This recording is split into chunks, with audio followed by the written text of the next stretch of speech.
বহু বছর ধরে একটু একটু করে ফিলিস্তিনিদের জমি দখল করেছে সন্ত্রাসী ইসরায়েলি বাহিনী। ফিলিস্তিনিরা যখনই প্রতিবাদ করেছে ঠিক তখনই তাদের উপর চালানো হয়েছে হত্যা, গুম, গ্রেপ্তার ও অবরুদ্ধ করে রাখার মতো নিপীড়ন। গেল ২০২৩ সালের ৭ অক্টোবর থেকে ইসরায়েল তার পূর্বের সব অপরাধকে ছাড়িয়ে গেছে। প্রকাশ্যে গাজায় গণহত্যা শুরু করেছে নেতানিয়াহুর সন্ত্রাসী বাহিনী। আর দুঃখজনক হল সত্য, এই নৃশংস গণহত্যা দেখেও নির্বিকার আরব মুসলিম দেশগুলো।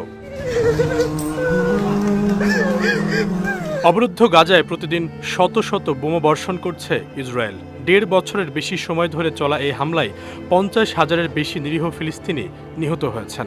গাজা পরিণত হয়েছে ধ্বংসস্তূপে। এখনও প্রতিদিন নির্বিচারে অগণিত ফিলিস্তিনিকে হত্যা করা হচ্ছে, অথচ নিরীহ গাজাবাসীদের ওপর এই নির্মমতায় তাদের পাশে পাচ্ছে না কাউকে।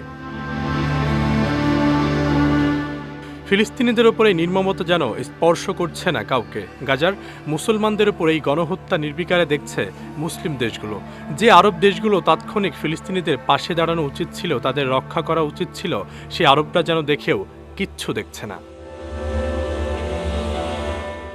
গাজাবাসীর আকুতি ভরা বার্তায় ভরে গেছে সামাজিক যোগাযোগ মাধ্যম। ইসরায়েলি নির্মমতার যে চিত্র, ভিডিও, ঘটনা প্রকাশ্যে আসছে তা কাঁদাচ্ছে বিশ্ববাসীকে। কোনো সুস্থ স্বাভাবিক মানুষের পক্ষে এমন কিছু মেনে নেওয়া সম্ভব নয়, কিন্তু ঘরের কোণে এমনভাবে মুসলিমদের নিশ্চিহ্ন করতে দেখেও আরব বিশ্ব নিশ্চুপ। সবার এমন বেইমানি দেখে এখন আল্লাহর সাহায্য চাইছেন গাজাবাসী। গাজা নিয়ে অনেক আগে থেকে নীল নকশা ছিল বেনিয়ামিন নেতানিয়াহুর। সেই নীল নকশার বাস্তবায়ন এখন দেখা যাচ্ছে, আর এতে যোগ দিয়েছেন মার্কিন প্রেসিডেন্ট ডোনাল্ড ট্রাম্প। এমনকি ট্রাম্প গাজা পুরোপুরি দখল করে নেওয়ার পরিকল্পনাও পেশ করেছেন। তিনি গাজা থেকে ফিলিস্তিনিদের সরিয়ে এটাকে নিজেদের পছন্দ মতো একটি সৈকতের শহর বানাতে চান। আর তাই গাজায় গণহত্যা চালাতে ইসরায়েলকে প্রচ্ছদ সমর্থন দিয়ে যাচ্ছেন মার্কিন প্রেসিডেন্ট।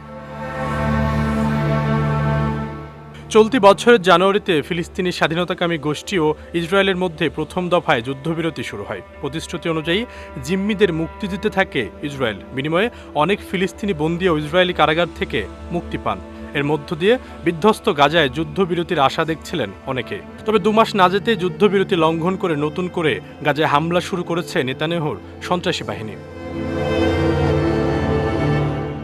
গাজার মুসলিম ভাই বোনদের বাঁচাতে কেউ এগিয়ে আসেনি। ধ্বংসস্তূপে দাঁড়িয়ে বারবার সাহায্যের আবেদন জানাচ্ছেন গাজাবাসী, অথচ সৌদি আরব সহ মধ্যপ্রাচ্যের অনেক দেশ ডুবে আছে তাদের বিলাসিতার সমুদ্রে।